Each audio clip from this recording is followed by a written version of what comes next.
Welcome back to class. हम लोग पढ़ रहे हैं एक्सरसाइज नंबर कौन सी 6.2। इसके क्वेश्चन नंबर को आज हम समझेंगे थर्ड और क्वेश्चन नंबर 4 को। एक छोटी सी रिक्वेस्ट है कि अगर आप इस चैनल पे नए हैं, पहली बार विजिट किए हैं, पहली बार आए हैं, तो इस चैनल को लाइक करें, शेयर करें और अपने दोस्तों के साथ में सब उसको जो है सब्सक्राइब भी करवा दीजिए। क्यों? क्योंकि इससे हमारे जो नए नए वीडियोज आते हैं वो लगातार आपको मिलते रहेंगे और उसका जो बेल आइकन है ना उसको हिट कर दीजिएगा, उससे आपको जो है नोटिफिकेशंस वगैरह जो है आते रहेंगे। तो क्वेश्चन नंबर फर्स्ट और क्वेश्चन नंबर सेकंड हम लोगों ने ऑलरेडी समझ लिया है। आज हम पढ़ने वाले हैं क्वेश्चन नंबर थर्ड और क्वेश्चन नंबर फोर्थ को। ठीक है, तो क्वेश्चन नंबर थर्ड में देखिए दिया क्या गया है। ये एक डायग्राम दिया गया है, एक ये आकृति दी गई है आपको और इसमें कहा गया है कि जो एल एम भुजा है, एल एम भुजा समांतर है सीबी के। मतलब ये भुजा जो एल एम है, ध्यान देंगे इसको, एल एम भुजा समांतर है सीबी के, यानी ये भुजा इस भुजा के समांतर है। दूसरी बात कह रहा है कि जो एल एन है वह समांतर है सी डी के। एल एन मतलब ये भुजा जो है, यह भुजा इस भुजा के क्या है, समांतर है। क्लियर? एल एल एम समांतर है बीसी के या सीबी के और एल एन समांतर है किसके, सीडी के। हमें प्रूफ ये करना है कि जो A M upon A B, A M upon में A B is equal to A N upon में ए डी लाना है। ठीक, तो इसको हम कैसे लगाएंगे? सबसे पहले आपको जो गिवन है आप वो लिखा हुआ है, आप चाहें तो इसको प्रमेय के आधार पर भी लगा सकते हैं कि दिया गया है एल एम समांतर है सीबी के, एल एन समांतर है सीडी के। ठीक, फिर लिखेंगे सिद्ध करना है तो सिद्ध हमको ये करना है और इसको हम समझते हैं क्या, उत्पत्ति के लिए क्या करेंगे, यहां से लिखेंगे इसका हल। ठीक, तो हल करने के लिए हम लोग क्या करते हैं, थेल्स प्रमेय का प्रयोग करेंगे। किसका प्रमेय करेंगे? थेल्स प्रमेय का।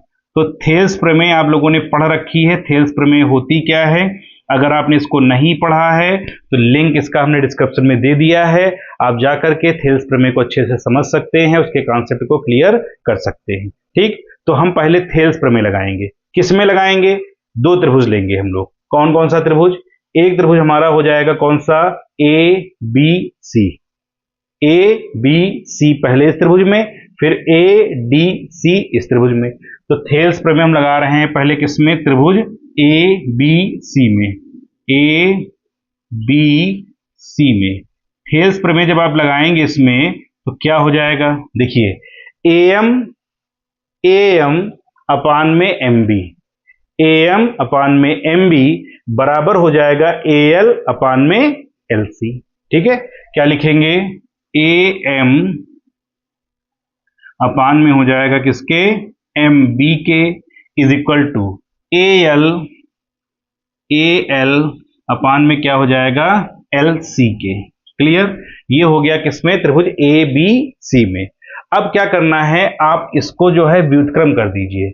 ये जो आपने लिखा यहां पे इसको डाल देते क्या, समीकरण नंबर 1 कर दीजिए और यहां लैंग्वेज लिख देंगे क्या, समीकरण 1 का व्युत्क्रम करने पर।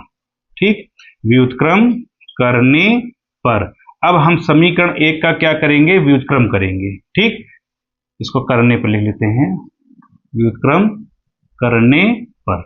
अब इसका जब व्युत्क्रम करेंगे तो इसको पलट दीजिए, क्या हो जाएगा, ये आपका एम बी अपान में क्या हो गया, ए एम बी अपान में ए एम, इसका क्या हो जाएगा, एल सी अपान में ए एल। ठीक, अब यहां से लिखेंगे क्या, दोनों पक्षों में एक जोड़ने पर, दोनों पक्षों में एक जोड़ने पर, दोनों साइडों में क्या करेंगे आप, एक जोड़ देंगे। तो ये हो जाएगा एम बी अपान में A M plus 1 is equal to L C upon में ए एल प्लस 1। अब इसको सॉल्व करेंगे, ए एम की मल्टीप्लाई करेंगे तो ये हो जाएगा आपका क्या, M B plus A M B plus A M. ठीक है, अपान में क्या हो गया आपका, ए एम ही रहेगा ऐसे, is equal to L C plus A L. Clear? Upon में ए एल ही रहेगा। अब देखिए M B plus A M किसके बराबर होगा, एम बी और आपका क्या, ए एम। तो देखिए एम बी और ए एम जब इस भुजा को जोड़ेंगे तो वह किसके बराबर हो जाएगी, ए बी के। तो यहां पर क्या लिख देंगे इसको हम लोग, ए बी अपान में क्या हो गया, A M is equal to, इसको क्या लिखेंगे, L C plus A L, L C plus A L, मतलब इसको और इसको जोड़ेंगे तो पूरी भुजा हमारी क्या हो जाएगी, ए सी अपान में क्या हो गया, ए एल। क्लियर, इतना क्लियर हुआ। अब इसका फिर आप व्युत्क्रम कर दीजिए, क्यों, क्योंकि हमको लाना क्या है, ए एम अपान ए बी, और यहां पर क्या आ गया, A B upon A M, तो उसका व्युत्क्रम फिर करेंगे। यहां लिख देंगे पुनः व्युत्क्रम करने पर, जब दोबारा इसका व्युत्क्रम करेंगे तो ये क्या हो जाएगा आपका, ए एम अपान में A B, A M upon में A B is equal to A L upon में क्या हो जाएगा, ए सी। इसको डाल देते हैं क्वेश्चन नंबर सेकेंड। यहां तक क्लियर हो गया। अगर इतना क्लियर है तो समझिए कि क्वेश्चन लग चुका है। क्यों, क्योंकि यही सेम प्रोसेस हम इस वाले पार्ट में भी लगाने वाले हैं। तो इस पार्ट को हम लोग यहां से देख लेते हैं। अब त्रिभुज हम कौन सा लेंगे, ए डी सी से। यहां लिख देंगे क्या, त्रिभुज ए डी सी से। ठीक, अगर आप चाहें तो आप इसी प्रकार से लिख सकते हैं, क्या, इसी प्रकार से अगर चाहें तो लिख सकते हैं, अगर नहीं चाहते तो दोबारा फिर से आप इसको एज इट इज जैसे लगाया गया था वैसे लगा सकते हैं। तो हम लोग क्या लिख देंगे यहां से, इसी प्रकार, क्या लिखेंगे, इसी प्रकार, मतलब जो थेल्स प्रमेय लगाई है इसी प्रकार से क्या होगा। अब देखिए आपने निकाला क्या, A M upon A B, A M upon में ए बी बराबर किसके आया, ए एल अपान में ए सी। तो इस पर जब लगाओगे तो क्या हो जाएगा, ए एन अपान में ए डी, क्या लिख देंगे, ए एन अपान में A D is equal to किसके हो जाएगा, ए एल अपान में ए सी।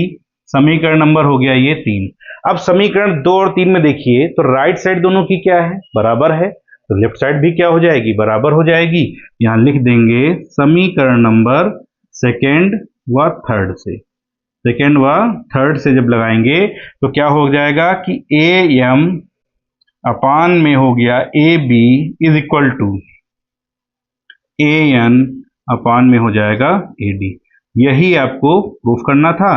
लास्ट में क्या लिख देंगे, प्रूफ। ठीक, ये क्वेश्चन नंबर आपका है थर्ड। आप इसको नोट डाउन कर लीजिए, फिर आपको बताते हैं क्वेश्चन नंबर 4।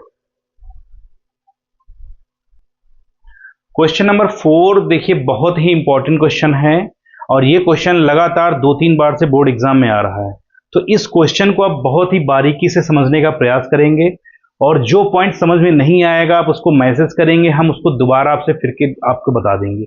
लेकिन इस क्वेश्चन को समझ लीजिए, बहुत ही इंपॉर्टेंट क्वेश्चन है। 5 नंबर का क्वेश्चन आपके बोर्ड एग्जाम में 100% ये आने वाला ही क्वेश्चन है, ये ध्यान रखिएगा। ठीक है, तो इस क्वेश्चन को मिस ना करिएगा, पूरा वीडियो देखिएगा। स्किप करके देखोगे तो बिल्कुल भी समझ में नहीं आएगा, क्योंकि ये ज्योमेट्री है। ज्योमेट्री में जब तक आप एक एक स्टेप नहीं समझेंगे तब तक मजा नहीं आएगा। ठीक है, तो आइए स्टार्ट करते हैं क्वेश्चन नंबर 4। क्वेश्चन नंबर 4 में गिवन है डीई समांतर है एसी के, डीई समांतर है एसी के, और कह रहा है कि डीएफ जो है यह समांतर है किसके, एई के। आपको यह प्रूफ करना है। तो यहां पर हम त्रिभुज 2 लेंगे। कौन कौन से त्रिभुज लेंगे, पहले हम भुजा उठाते हैं डीई समांतर एसी। डीई समांतर है किसके, एसी के।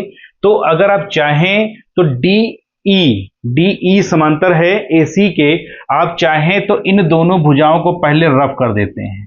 ठीक है, तब आपके समझने में कोई प्रॉब्लम नहीं होगी। इन दोनों भुजाओं को हमने क्या किया, रफ कर दिया, ये भुजाएं नहीं है। ठीक, अब क्या हो गया कि डीई समांतर है किसके, एसी के। तो यहां से क्या लगा देंगे, त्रिभुज कौन सा, ए बी सी। त्रिभुज ए बी सी में कौन सी प्रमेय, थेल्स प्रमेय से, थेल्स प्रमेय से। जब आप इसमें थेल्स प्रमेय अप्लाई करेंगे तो क्या हो जाएगा, बी को पॉइंट ले लें, B D upon D A, B D upon में क्या हो जाएगा, डी ए। तो यहां लिख सकते हैं क्या, बी डी अपान में D A is equal to किसके हो जाएगा, बीई अपान में ईसी। क्या लिखेंगे, बीई अपान में क्या हो जाएगा आपका ये ईसी। कोई प्रॉब्लम, इतना तो कर ही लेंगे, बीडी अपान में डीए, और ये हो जाएगा बीई अपान में क्या हो जाएगा, ईसी के। क्लियर, इसको हम लिख देते हैं क्या, समीकरण नंबर फर्स्ट। तो ये हमने क्या किया था, यहां पे इसको रफ कर दिया था। अब हम इस डायग्राम को बना लेते हैं। कैसे? जो कंप्लीट डायग्राम हमको दिया गया था उसको बनाते हैं। यहां से हम ए से ई को मिला देते हैं और डी को एफ से मिला देते हैं। ठीक, अब ये कह रहा है कि ये जो रेड कलर से भुजाएं दिख रही हैं आपको, ये दोनों आपस में समांतर हैं। तो जब ये दोनों समांतर हो गई तो अब त्रिभुज कौन सा लेंगे हम लोग? A B E. यहां लिखेंगे त्रिभुज कौन सा? ए बी ई में। ठीक, प्रमेय हमारी वही है, कौन सी? थेल्स प्रमेय से। थेल्स प्रमेय से। अब थेल्स प्रमेय जब अप्लाई करेंगे तो देखिए B D upon D A क्या हो जाएगा? ये बी डी अपान में क्या हो जाएगा? D A is equal to B F upon में एफ ई। क्या हो गया? बी एफ अपान में क्या हो गया? एफ ई के। इसको डाल दीजिए क्वेश्चन नंबर सेकेंड। अब आप ये देखिए कि समीकरण 1 और समीकरण 2, इन दोनों के जो राइट लेफ्ट साइड है ना, एलएचएस है, वो क्या है? इक्वल है, B D upon D A, B D upon D A. तो यहां से लिख सकते हैं हम लोग क्या? समीकरण 1 व 2 से। तो समीकरण 1 और 2 से जब लिखेंगे तो B D upon D A, B D upon D equal, तो क्या हो जाएगा? बीई अपान में E C is equal to किसके? बी एफ अपान में एफ ई के। आ गया? क्लियर? यही तो प्रूफ करना था। हो गया। क्वेश्चन बहुत इंपॉर्टेंट है, ध्यान रखेंगे। क्या लिखा है? B E upon E C, B E upon E C, B F upon F E, B F upon F E, दोनों आपस में क्या हो गए? इक्वल। तो इस तरह से हमने क्या किया? क्वेश्चन नंबर 4 को सॉल्व किया। मिलते हैं नेक्स्ट वीडियो में, उसमें हम समझेंगे क्वेश्चन नंबर 5 और क्वेश्चन नंबर 6। तब तक के लिए बने रहें चैनल के साथ में। Thank you so much.